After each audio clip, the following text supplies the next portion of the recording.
Monster energy. Fuel of champions. Alright, what's up? Welcome back to another episode of SeeMoreFilms. This time it's going to be talking about Stranger Things Season 1, the complete overview of the season, and the announcement of Season 2.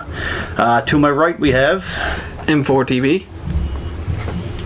And MovieManiacMick. You're going to have to get that right eventually. And I'm AJ Punk 15, and today we're going to talk about everything that is Stranger Things, and right away I want to get out of the way. I don't know if you guys want to talk about it first, but the obvious feel of great 80s films and nostalgia behind them leading in the whole season of the show.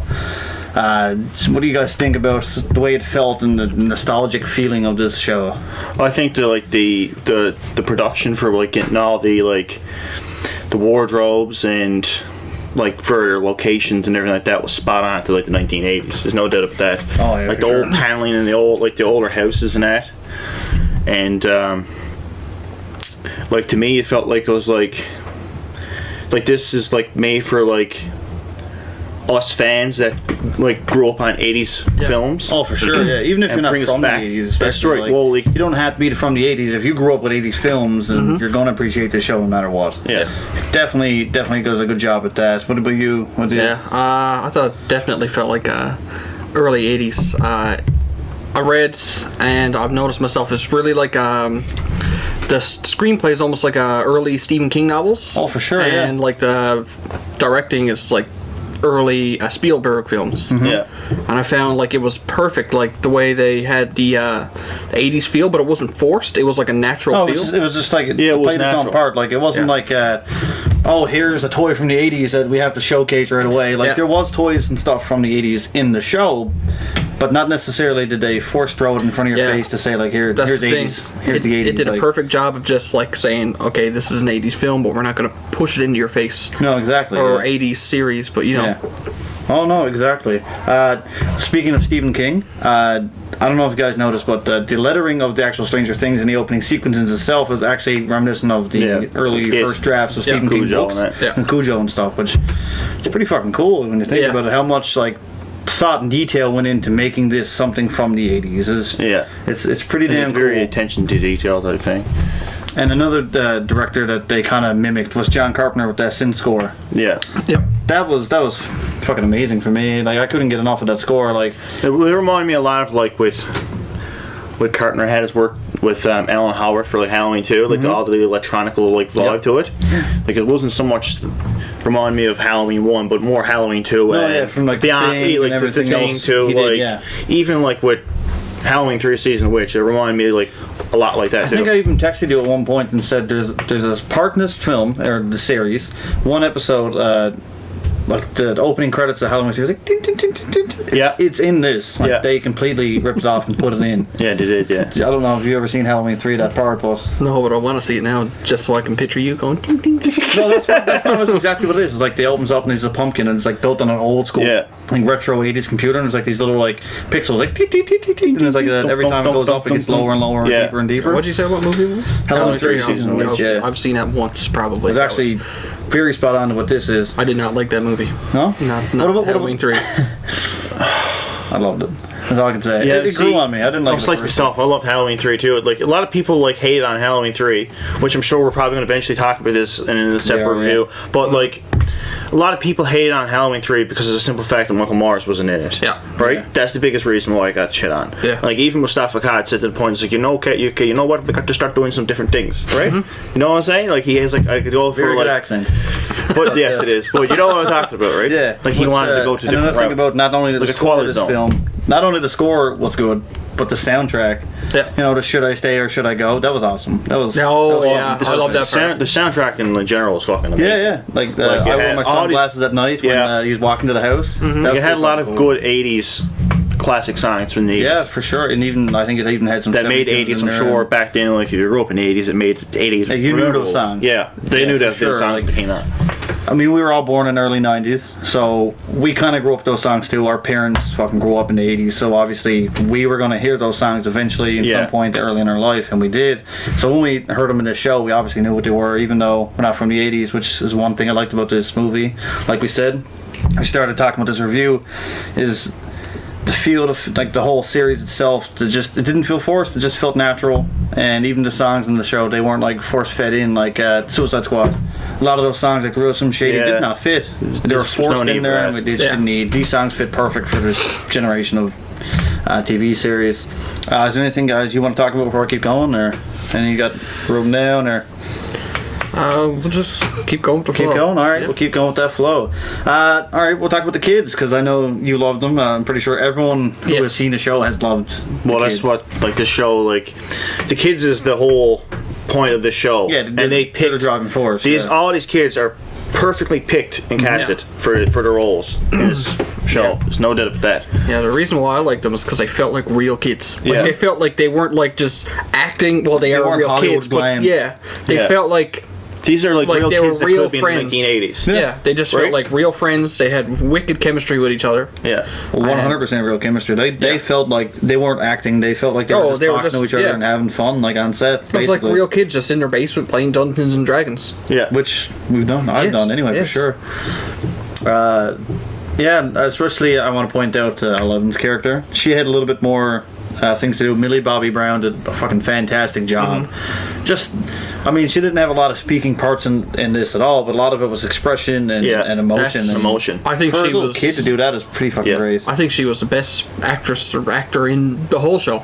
The whole Yeah, show. yeah. because Yeah. it takes Yeah, more for sure. And even though she never had a to act lot, emotions than to Yes. verbally. Yeah. one good example of that is The Revenant. Leonardo DiCaprio won his Yeah. Oscar, and he didn't say a whole lot in that movie, but all of his expressions. Yeah. And that's Exactly what made her what she so did. good in it. Oh, for sure. I gotta say, the standout character for me, not acting wise, but just likability, Dustin. Yeah, I can agree 100%. I thought when I first seen him, I was He like, reminds I'm not me. gonna like this kid. To And me, did. when fell I in love seen with him, this I character, had a feeling that I will like him because to me he reminds me of Chunk from Goonies. Yeah. Like Yeah. especially in that scene, like he's like, "Come on, do it!" With the wasn't the retainer or something like that, or no, he got that. He could dislocate his arm. Yeah, dislocated his arm. Yeah. Yeah. And they called him Yeah. freak. It reminded me like so much of the Truffle Toothless Shuffle. Yeah. Yes, I loved them. I had my teeth gone in the middle too when I was a kid. Yeah? I just had my 2 teeth on the side because my sister dropped me on my face. Oh, okay. I had to get them surgically wonderful story. removed. Yes, but yeah, I loved. Like you said, it felt like the Goonies. Like I thought the whole series reminded me of like a mixture between Goonies and Sandblast. Super 8 or Yeah, and Super Goonies. Well, actually, I'm not sure if this is true or not, but I did read the fact when they casted these characters, they tried to incorporate a lot of J.J. Abrams aspects when he casted Yeah. Super 8. Yeah. He wanted natural-looking kids, not Hollywood glamour shot-looking kids. They wanted something to look natural for that, real-life situations. They didn't want to go out and haul into the best looking kids in the world. Obviously, I'm not making fun of the kids for having something, but I mean, Dustin had an abnormality with his face. So, I don't know, something alopecia or something. Yeah, something like that. Something like that. Even like 11, I mean, when Millie Bobby Brown was getting cast in the show, she knew she had to shave her hair. Yeah. And they showed her Mad Max Fury Road Furiosa, and she was like, she's so badass, I'm doing it too. Yeah. And for a kid to do that is pretty fucking special. I mean, we could probably sit here all day talking about these kids and how great they were in the show, but one thing I kind of noticed about this is Will didn't get a lot of time. No, Will was obviously in the upside down for most of the show. That was going to be given. I kind of figured that from the start. You're not I going to was see much kind of of him. hoping to see a little bit more of him in the upside down. Yeah. It's not a negative. I'm just saying I was hoping to see more. Now, Yeah, I but was see, satisfied with the show. if they would have showed more of him being upside down, that's just even telling the viewers right away that's saying, okay, he is alive, because you're still thinking it's like, especially when they came upon that body in the glory, episode 3, right? yeah. So History. it kind of makes sense why they done that. Oh, for sure. I'm hoping to see a little bit more from his character in season 2, which got announced, and I'm sure we will, because It seems like it's spoiler gonna alert, be- he did survive. He's out in the open, even though he had some kind of giant slug crawl out of his mouth. But we'll get that totally later. forgot. I think about he'll be that, like a actually. big. Oh, yeah. He's going to be a big part of the season 2 for sure. His mother, played by Winona Wire, Joyce Byers. A lot of people have a love-hate relationship with her right now. They you either love her character or you kind of hate her. Yeah, but she did a really good thought job she in the did show. I'll give you. in my She was opinion. annoying, but She I was liked her. annoying, yes, but I mean, like, if someone's going to be like freaking out of her youngster being missing, as simple as that. There's no more to it than that. Yeah. Like, Yeah.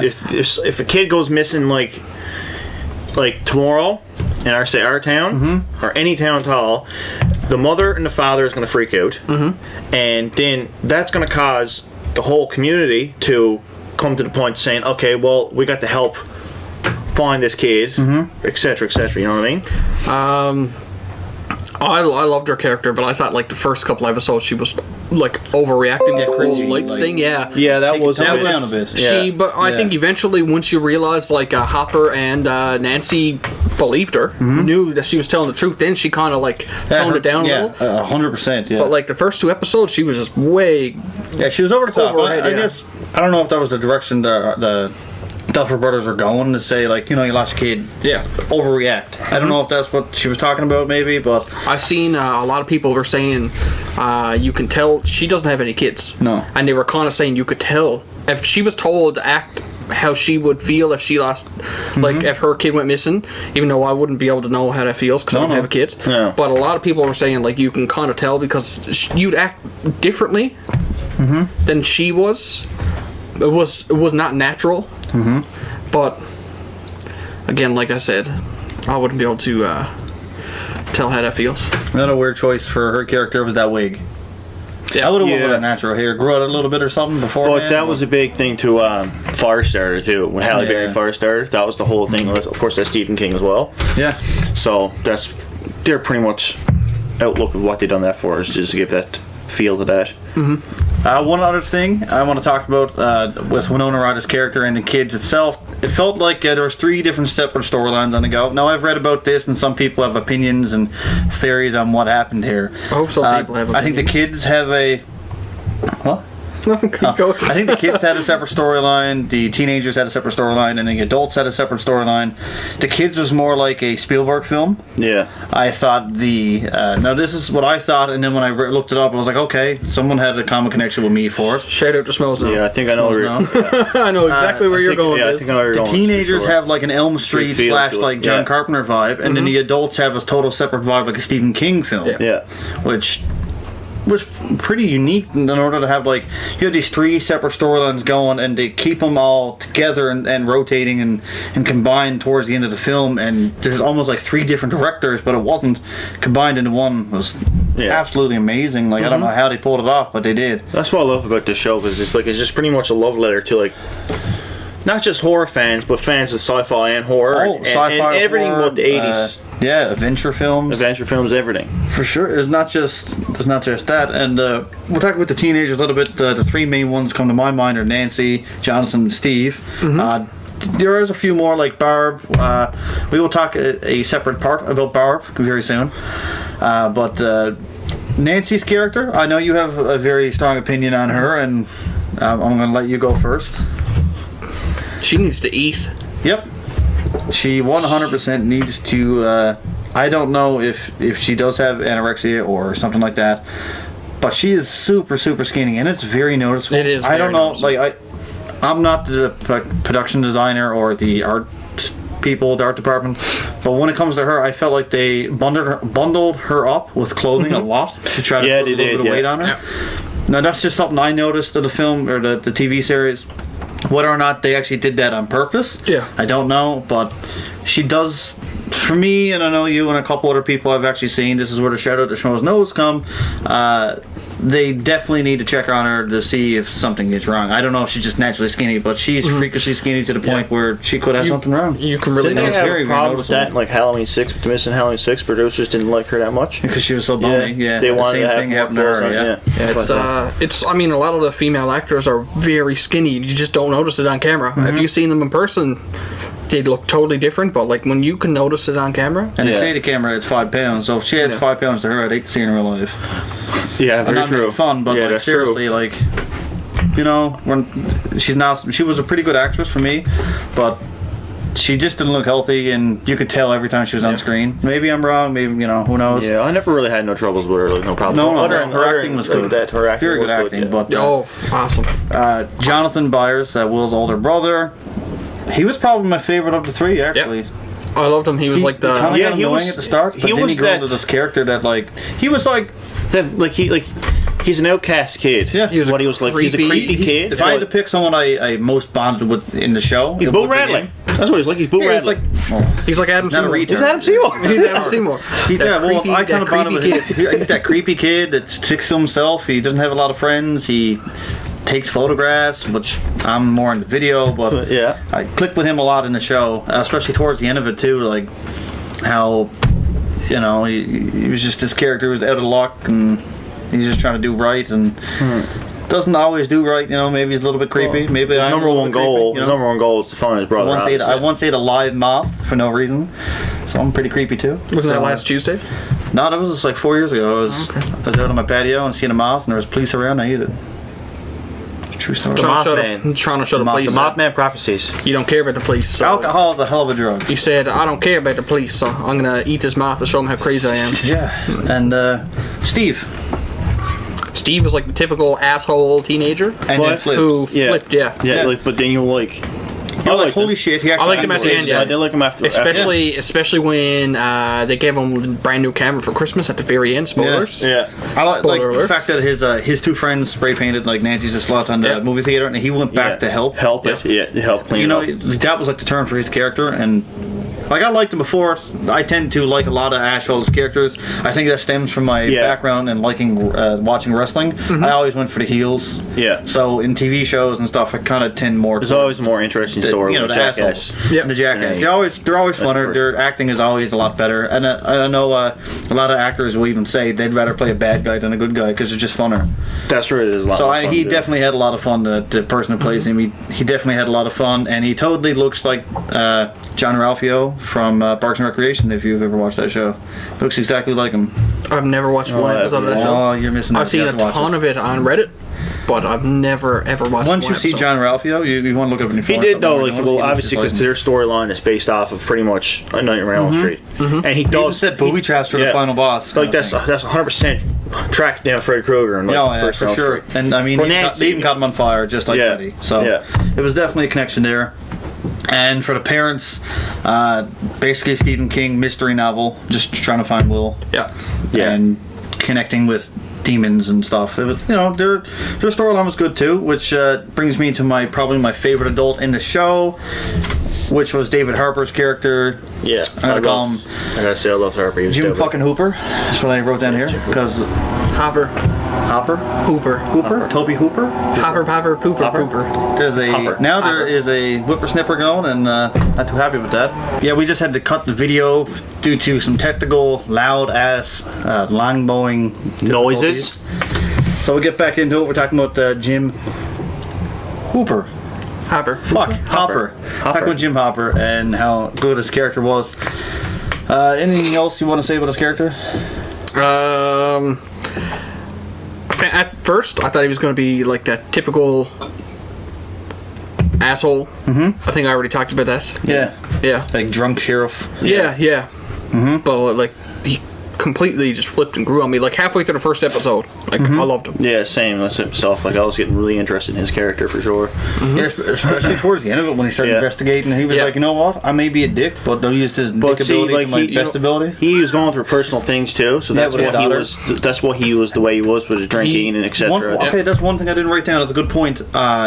His stuff with his daughter in his past. Do you do you think that felt shoehorned at all, or do you felt this was like natural to the story and it made total sense? I've seen some people. I think it kind of it was natural, but like it felt natural, but at the same time, it was kind of put there just so he would have a even better reason for doing what he's. But like because of that, he became like more increasingly obsessed with the fact of finding where Will was. Yeah, and he had like drove this his whole character development a lot better. Yeah, he like had like a downward spiral of just like getting more and more obsessed with it. I can't believe I totally forgot about that one point, but it's like there's certain TV shows that always have like a sheriff character that I always tend to enjoy, and they're always usually a pretty decent dude, like Rick Grimes from The Walking Dead starter, a decent dude. Raylan Givens from Justified, awesome character, and he's right up there now with the characters in TV shows that cop type persona that I really enjoyed. Definitely a different take on it. And especially the background. I've seen some people say it felt shoehorned in just to give more character development, but no, I disagree. Some people might say, I agree. Like some people, like I can see why they would say that, but as for me as the viewer, I'm happy that they put that in there because it just gives him more of a human feel to his character. You know what I mean? And I think pretty much touched on everything for him. He was a badass character that you grew to love throughout the season, and you definitely want to see more, especially when it looks like he's feeding 11 some Eggo waffles towards the end of the season there. But I don't know what the government people had to say at the end of the season with him, but the fact that he went out, I think what they told him is 11's not dead, and she's just in the upside down. Yeah, that's why he was probably the only person that probably knew in that town. Yeah. Now maybe he's feeding her and trying to keep her alive in the upside down, figure out a way to get her back. Get her out, yes, that could be good. That could be a key point in season 2, yeah. But another person that got stuck in the upside down is Barb. We just recently touched on her, but I know I want to talk about her character because a lot of people have fallen in love with this character, and the fact that she wasn't given justice in this season. We know she's dead. Well, we think she's dead. 11's seen her body with the slug, and she looked decayed and all crippled, but for me, I think if we get a little bit more story towards her character, maybe had one scene. This goes back to my scene with Will, saying that I want to see a little bit more of Will in the Upside Down. If we had one scene with Barb and Will in the Upside Down meeting, because by the time we found Barb's body, that was the second last episode when 11 went in the pool in the gymnasium. Yeah. We already knew Will was still alive because we seen him in the wall with his mom and stuff. Yes, that's right. Yeah. If we had one scene with Barb and Will, and maybe Barb got taken, that would have been enough for me. I would have been, okay, she's dead. And then they can deal with it in season 2. Maybe have like a memorial for her because I think it's a year later. And because actually it's based around October. So we may get a Halloween version episode, which would be really cool seeing kids going around in Halloween costumes. Yeah, I'll be pretty happy with that. Yeah, especially in the 1980s, that'd be sick. Oh, that'd be really, really cool. That'd be sick. Throwback as fuck. But yeah, her character just felt like she was thrown to a wayside for a lot of people, and a lot of people fell in love with her. It's, she once again with Jonathan's character, I think a lot of people connected with her character. Well, who knows? Maybe in the next season they will do that. Maybe. Yeah. Just for like. She was for the viewers, just because a lot of people were liking her character and be like, all right, well, we'll just send her character off this way and just throw it in. Maybe it's a flashback or something like that. I think it's the same thing would happen to her character with a lot of other TV shows, is that when they wrote her, they're just like saying, okay, she's going to be this character, connect Nancy to keep Nancy's like... goody two shoes, girl next door persona, and then saying like this guy. When we write her out, no one will care for her. You know. Yeah. And I know a lot of shows have done that with certain characters, and a lot of people have kicked up a stink. There's a TV show I watch called The 100, and because the shooting difficulties with one character in the show, Lisa Clark. Is Lisa Clark? Alicia something. Her actual real name is Alicia too. Yeah. But she plays on Fear the Walking Dead, and she played in 100. So due to shooting complications with Fear the Walking Dead, she had to drop it at 100, so they killed her character off, and there's a big uproar about her character. I mean, like death threats to the directors and writers of the show. Yes, but so I think Barb falls in that category. Like a lot of people wanted to see more of her because they connected with her so well, and I don't think the Duffer Brothers are actually expecting it.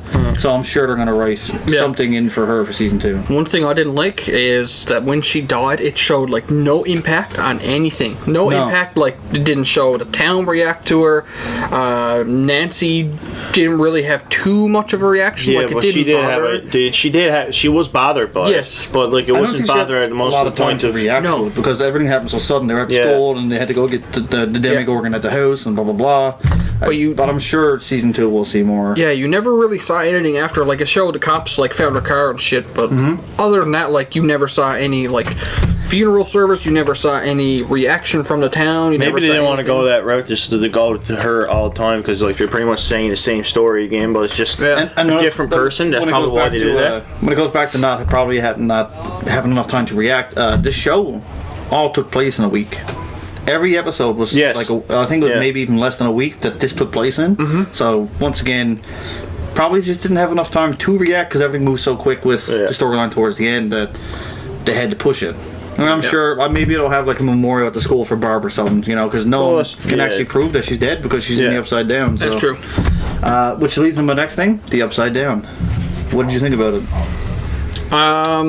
I thought it was a really cool concept of how 11's character like ripped open a portal from her, like how strong she was, her powers, mind or something. Funny I would love to see more of the Upside Down, even though there's not much. It's just like a darker, creepier version of the real world. But like one thing I really loved in the Upside Down was when was it Nancy went in the Upside Down? Yes. Yeah. And was it her character that when she was like walking through, you could see the little like eggs that were like cracked open, like there was like something hatched from these eggs. No, or was that Hopper? That was Hopper and Joyce. Yeah, they were going through in the suits. Yeah. And they walked past these like cracked open eggs. It was like something hatched from them. Yeah, it's like that was Alien. really cool. That's where you throw. Well, I'm assuming there's more Demogorgons. So like I think they definitely took the route, which brings me to my next topic, Demogorgon, with the Upside Down. I think they took the route of Alien. The first Alien film had one alien, and they did show eggs in that ship. That's right. The second film of Alien had multiple aliens, and they all hatched, and maybe that's what they're going to do in this one. Maybe season 2 is going to be multiple Demogorgons, and 11 will come back. Like, I'd love to see, like, the first episode, even if they don't show 11, have the Demogorgons come out right away. Have them like spawning all over town taking people, and then 11 comes in and she's like, I'm here to help, blah blah blah, bring her back somehow. Maybe she found a portal or created her own portal or something. Yeah, it's not probably going to go some like a Sigourney Weaver type character. I have a theory of how the series will end. Actually, with the aliens, the series will end off into the beginning of the Men in Black, and that's how the Men in Black was created. And David Harbour is actually okay. Yes, there we go. Actually, no, he's like one of those aliens that can just zip off their skin. Jesus fuck, that's dark. I know who he is. One of those aliens. Remember in the first Men in Black, the alien that took over the farmer's body, and he was like, sugar. Yeah, but he was from like Mars. Sugar water, sugar. I rub my hair like that.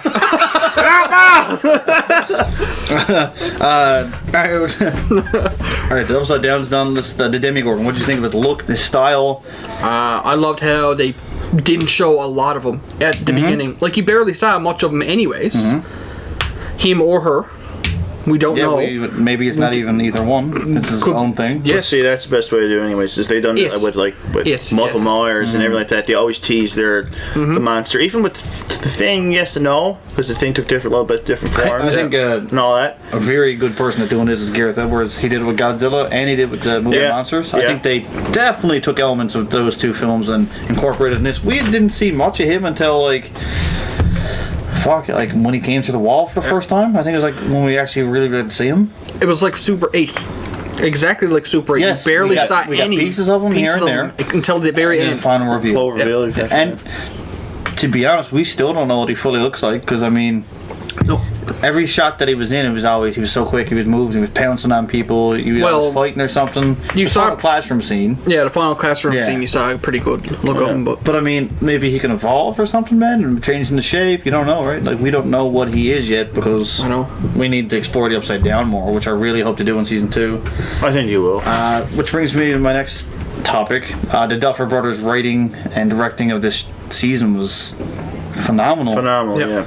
These guys, there wasn't one episode that I disliked. I loved every episode. Like, this is a show that I've never binge watched since first season of Walking Dead. I binge watched this in all one day, and I've watched it 4 times now. Hooked. Honest to God, like I every time I watch it, I'll watch the first episode and I'm like, fuck, I gotta watch the next one, and then I gotta watch the next one, then I gotta watch the season in a day or two, which is, I've only done that with like one other show when it comes to Netflix, and that's like, I think it's Master of None. I did this, like, binge watch the whole season. Yeah, that's the only one I can think of off the top of my head. But yeah, I thought the directing, the writing was awesome. Like I said, it felt like it was directly influenced, definitely, by early Stephen King novels. And like I said, the directing was definitely influenced by like early like Spielberg. And then I keep saying Goonies. I keep saying Super 8. Super 8 was also completely based off. But it didn't feel like the feel of this film versus Super 8. This one was way better in my opinion. Oh yeah, it felt way more nostalgic. Super 8, but it just like Super 8 trying to force fed it. I think Super 8 felt like a modern film trying to feel like the 80s. This felt like an 80s, like the 80s. Yeah, this was like an 80s TV show that like I said earlier, just happened to come out in 2016. Production value and all that. I guess like with Super 8, they never really had that much of it. They did, actually, I think they had a pretty big budget for Super 8. Yeah, and it's just like the certain things in Super 8 that they did, like they showcased like the certain like cameras and toys and stuff. Yeah. They just had to put like 80s things there. It was like, hey, this is the 80s. This is what it's supposed to be. A lot of different things have tried to do that. There was a movie coming out like just recently called it was a like an 80s version of Dazed and Confused. Everybody Wants Some. Oh yeah, I heard No, about that. I liked it, but they had way too many 80s references and stuff in that one film. Whereas this, they didn't really reference it. It was just there. No, it was just there. Like It was just like you were living in that. You knew right away by seeing certain things, like, okay, this is in the 80s. Kids are dressed in the 80s. It just makes sense. It wasn't forced. But yeah, I want to bring up something now. When you were talking about the whole Super 8 things, bringing up toys, I totally forgot this happened. Do you remember the part in Stranger Things when 11 was making the levitating Millennium Falcon? Millennium Falcon was levitating? Yeah, oh yeah, I gotta cut that off again. That's my fucking dad too. It is too. Tone top. Hello. We're done. Son of a bitch. The next thing we're going to talk about is Dr. Martin Brenner, played by Matthew Modine, who is famous for a lot of 80s films itself, just like Winona Ryder was. What'd you think of his character? I thought he was... I at first, when I seen him with Levin and the actual, like, not prison cell, but the weird place he was keeping her. Containment, I suppose. Containment, Like his facility or something. I actually liked his character a little bit. I And did too. like... Reminded me a lot of like Silver Shamrock and all that. Yeah, like Colonel Cochran for sure. That's exactly what I was thinking when I seen him. Even like the gray hair, like him and stuff. It was very and how he much was like controlling everyone there, and there was like in a a secret suit. society. I wonder if that's what they went for with that. Papa? You got me thinking there now. Papa, no, Papa. no. Papa. Mi One thing mamá, I liked with his characters went the first. Friggin' Kindergarten Cop. Oh, yeah. One thing I liked about his character is when the first time he seen 11 use his powers for killing people. He just like walked in, he looked down at her, and this big smile came across his face, man. And he knew, he knew what he got was- some fucking cool ass weapon right Oh, there. I remember that when they were trying to lock her in the Weapon room over and she the just Two like people, snapped just- their necks. Yeah, and then he just comes around the corner, and just this subtle smirk comes over his face. He's like, Brilliant. I did it. And do you think his character died? I don't think his character died, to be honest with Because you. we've seen the thing pounce and we've seen him go down, but we've Yeah. never Yeah. seen his body. And he was nowhere to be seen at the end of it. I'm 100% certain when we see him next season, he's going to be like Dr. Robotnik, like probably missing some pieces or scars on his face or something, like the Darth Vader character of the show. Making He'll Master be all- Silver Shamrock. Yeah, That's what he's done. He just threw out of that and he just threw in Halloween 3 making Silver Shamrock masks. exactly. They just took him from one movie, put him in the other, and then Fun. painted his face so it didn't look like he was scarred. No, I think that's what his character's going to be in season 2. He'll come back and he's going to be like this beaten, broken man that wants revenge on Yeah. 11. He's not going to want 11 anymore. He's going to want revenge on her character. I think that's what he's going to go for. Which leads us to the last part of the episode. Your final thoughts and opinions on this season and season 2 announcement. My God, I can't really I should say, have you guys seen the season 2 trailer yet? Yeah. Yeah. Announcing with all the, I don't know if it's the episode titles, I'm pretty sure it is. There think was it's the 9 of episode them titles, announced. yeah. And the very first one that I seen was Mad Max. Which I thought was cool. Once again, harking back to the thing that we talked about with 11 of how he Yeah. showed Mad Max Fury Road Tour. Yeah. Is they, like, the first thing I seen when I saw Mad Max, not only with 11 thing, but I was like, okay, maybe 11 is in the Upside Down, and she's in some kind of messed up post-apocalyptic world where she's trying to survive for herself Yeah. in the Upside Down, like Mad Max was in Mad Max 2, for Yeah. instance. You know? That's the first thing I thought. And a couple of the other ones there, different episode titles and stuff got me really excited. They're definitely like 80s films. Like, you look at it and you're like, these are all 80s films that came out in their episode titles, which I'm really, really looking forward to. I know Scream did it with their season 2. They named it after a whole bunch of slasher films and stuff. And this, I'm assuming that's what they're doing with this season. Yep. With their season 2, they're gonna name it after different things. I'm really looking forward to season 2. I want to see more of the Upside Down. I want to see what more of Will's character, see what that kid can act, if he can act. Yeah. I'm really hoping they put a Halloween episode in there because we're in October next season. So you got to do it. I think they will. Fingers I can't crossed see. they got to do I it. can't see why they wouldn't. I mean, Yeah. you could even They would have have Matthew no- Modine's there's no character as excuse. like a Michael Myers style, just for that Yeah. one episode to scare kids or something. I'm really If I see a looking Michael forward to Myers just dressed up, walking around the streets, that'd be freaking. that. They got to do it. It's in the 80s, man. He was like a Yeah. That's the biggest- staple of the 80s Halloween. 1982 was when costumes back Halloween 1 came out. then. 1981. This is 1984 October. Yeah. So Elm Street will be out too. Yeah, so that's So Freddy is a staple in that time era too. All right, so what are you guys going to score this season as a whole? I'll start with Mick. I'm gonna give it a 10 out of 10. Yeah. No doubt about it. I absolutely enjoyed this show and this season. And like we said earlier, if this show would have ended not even having season 2, I'd still be happy. I absolutely love season. No doubt about it. Exact same thing I thought. If the show just ended at season 1, I would have been really happy. Yeah. I've seen a couple of people actually talking about how they were hoping that it would just end there and then they would go off to another thing, kind of like the True Detective style. Yeah. But I'm really excited for season 2. I can't. This is one thing I want to talk about. I don't want it to have a True Detective effect. No. Where they have an amazing season 1. They go to season 2 and it's just utter shit. It's just this mixed up crap that's just thrown done too together. quickly, writ too quickly, directed too quickly. And it's got to live up to the hype now. It's got to live up to season 1. Yeah, season 1 had so much hype behind. Like, well, not even the hype really. It's just when the show came out, it generated hype. Yes. Yeah. Like no one There was really no hype didn't for it even before. have, like, you had a lot of people in the industry talk about, hey, Stranger Things, this is a cool TV show coming out. Like, we should try it. And like, when I first seen the trailer for it, I was like, alright, cool. This could be like Super 8 or something. I remember I was at the gym and I got 3 messages at once. One from my friend Matt, one from you, and so one from another person, and they were all saying like Stranger Things is out today, and Matt even said like you got to go watch it, like drop what you're doing, go watch it. And that's exactly what I did. I came home from the gym, I got a shower, sat back, watched the first episode. The first thing I did after I watched the first episode, I went out, sat down in the living room, I turned it on for my mom so she could watch the first episode. Yep. I drove to McDonald's and got a big meal, came back and I watched, I think it was 5 episodes in one night. Yeah. And then the next day I came home, it was like after work, and I just sat back and watched the rest of it, and then I watched episode 1 again. Yeah, I I was just just pretty blown much away, binged it all but, on Sunday morning. I think I saw the trailer for it, or they had on Netflix the little trailer they had. I seen it like 3 weeks before it came out. I think I messaged you and I was like, "Holy shit! Did you see Stranger Things trailer?" Yeah. And you were like, "Yes, man." I seen it a little while ago, but I wasn't, the hype wasn't there for me. No, that's right. I was kind of like, I'll eventually watch it. And then when everyone started messaging me saying, like, you've got to watch it, it's right up your alley, I had to. So I'm going to give season 1 a 10 out of 10. This show amazed the shit out of me. The hype was real, so to speak.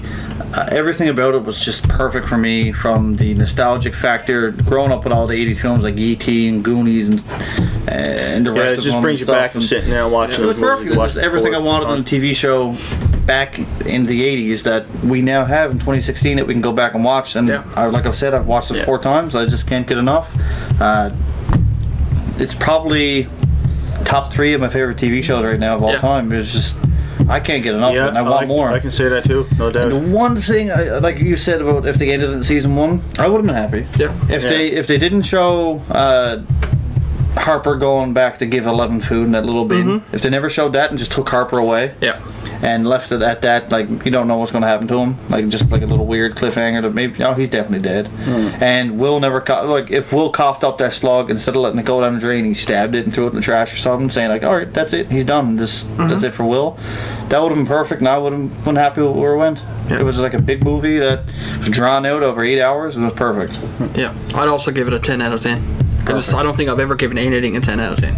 For sure, Except for this. No, a couple of things I would, Yeah, but same. it was on-fucking real. I'm usually nitpicky, so like I barely ever. I'll give it like a 9.5 out of 10 because I usually find something. Yeah, there's something I don't always like. there. Like, But this, I loved it. You can't even really invested nitpick into anything. Like the thing with Barb is not a nitpick; it's just people's opinions on something. Yeah. The thing with me and Will, where I wanted to see more of him, Annie Upside Down, is not a negative. It's just mystery that I want to be solved in season 2, which is I'm really looking forward to. Anyways, that was it. That is our episode 2 review of Seymour Films, season 1 of Stranger Things. Let me know what you thought in the comments below. I'm going to pass it off to my buddy and let him introduce his stuff to him, your channel, any social media you want to give out real quick. you can check me out on my Instagram, Devin343. You can check me out coming soon on YouTube. I have a couple of videos up at M4TV and also on Instagram at M4_TV. Perfect. And I'm AJPunk15. You can find all my social media and my YouTube and everything else you want to know about me at AJPunk15. Guys, thank you for coming in to do this with me again today. It was an absolute blast. I love talking about the show. I can talk about it for hours, but who wants to listen to three people talk for 2 hours? So we'll limit this as much as we can. And as always, take care and see more films.